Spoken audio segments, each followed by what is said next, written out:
नया IBN 7 हौसला है।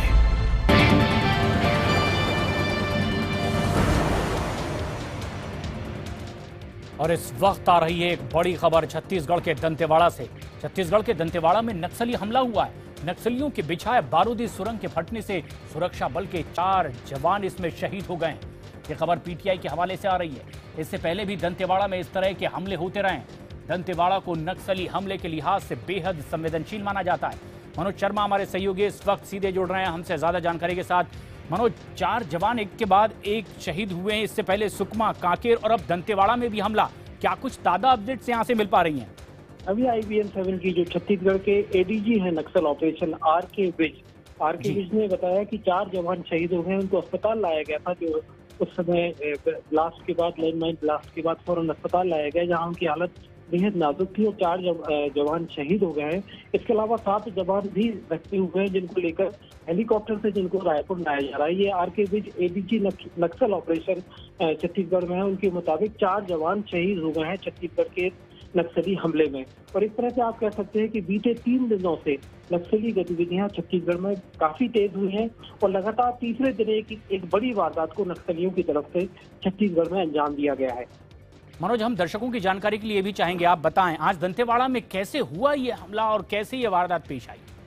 दरअसल पुलिस की जो पार्टी थी वो अपनी एक रेगुलर सर्च जो होती है, एक रोजाना की सर्च के लिए पुलिस की पार्टी निकली थी। उसके साथ में एक एंटी लैंडमाइन व्हीकल, मतलब अगर कोई लैंडमाइन नक्सलियों ने बिछाई है तो उसको देखने के लिए पहले से एक जो साथ में एंटी लैंडमाइन व्हीकल चलती है, वो व्हीकल को साथ लेकर चल रहे थे।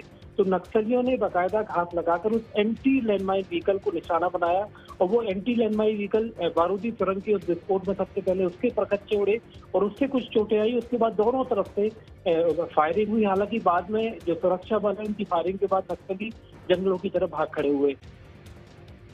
और जिस तरह से ये एक के बाद एक हमले हो रहे हैं, ADG नक्सल ऑपरेशन RK विज से आपकी बात हुई है, उन्होंने क्या कुछ कहा है? क्या कुछ कोशिश इनकी ओर से अब आगे की जा रही है? तैयारियों के बारे में क्या बताया गया?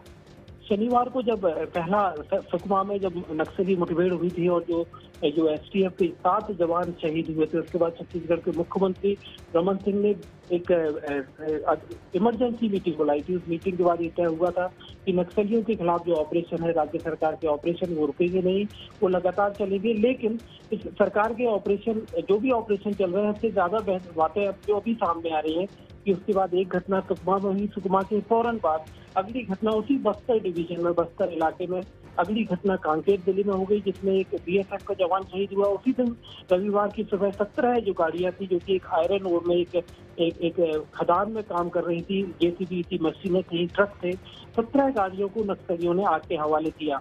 इसके बाद ये फिर एक और घटना, ये एक बड़ी घटना तीसरे दिन के अंदर नक्सलियों ने अंजाम दी है। एक के बाद एक नक्सली हमले। मनोज, शुक्रिया आपका इस पूरी जानकारी के लिए।